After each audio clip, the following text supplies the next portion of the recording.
কোনো কিছু না বুঝে না শুনে আমাদের উপর লাঠিচার্জ করা শুরু করছে। এখন আমাদের সিদ্ধান্ত একটাই, আমরা এই রাস্তা ছাড়বো না বলতে আমরা ক্যাম্পাসে ফিরেও যাবো। শান্তিপূর্ণভাবে আন্দোলন চালাচ্ছিলাম, আমরা কোনো রাস্তা ব্লক করিনি, আমরা কিচ্ছু করিনি। আমরা জায়গায় জায়গায় প্রশাসনের কাছে দৌড়াইছি, আমরা যত জায়গায় দৌড়ানো সম্ভব আমরা দৌড়াইছি। এরপরে আজকে আমরা বাধ্য হয়ে রাস্তা ব্লক করছি এবং সেটা সম্পূর্ণ শান্তিপূর্ণভাবে অ্যাম্বুলেন্স চাইতে দেওয়া হয়েছে। আমরা কোনো জনদুর্ভোগ সেরকম ভাবে সৃষ্টি করি নাই। তো আমাদেরকে আর্মি পুলিশ এসে কয়েকবার কথা হয়েছে ওনাদের সাথে, আমরা ওনাদেরকে সম্পূর্ণ জিনিসটা ক্লিয়ার করছি যে আমাদের পজিশনটা কি, এবং আমরা যত জায়গায় গেছি আমাদেরকে বলা হয়েছে যে আমাদের দাবি যৌক্তিক। তাহলে যেহেতু দাবি যৌক্তিক সেহেতু কেন এটা মানা হবে না?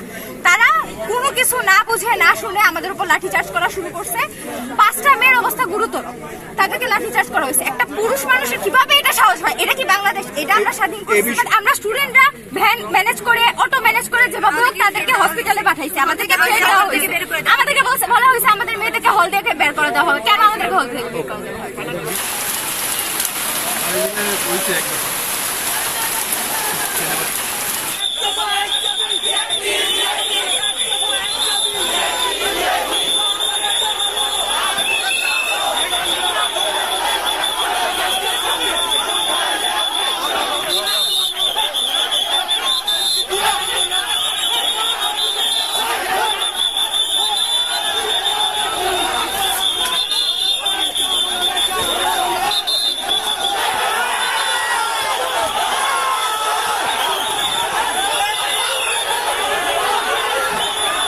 আমরা মহাপরিচালক অতিরিক্ত সচিব পর্যন্ত সবার সাথে আলোচনা করছি, তারা জাস্ট আমাদের আশ্বাস দিচ্ছে। আমরা তো বলি না যে আমাদের এখনই দাবি মাইনা নেন, নাইলে আমরা উঠবো না।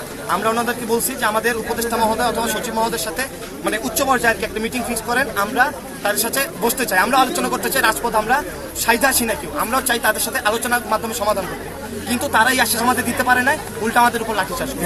আমরা চাই যে যদি আমাদের সাথে ঊর্ধ্বতন কর্তৃপক্ষ বসে, আমরা তাদের সাথে বসতে চাই। RICL TMX, যুগের পর যুগ স্থাপনা থাকে মজবুত। আজকের আগে ঘটনা একরকম ছিল, আজকে ঘটনা নতুন রকম।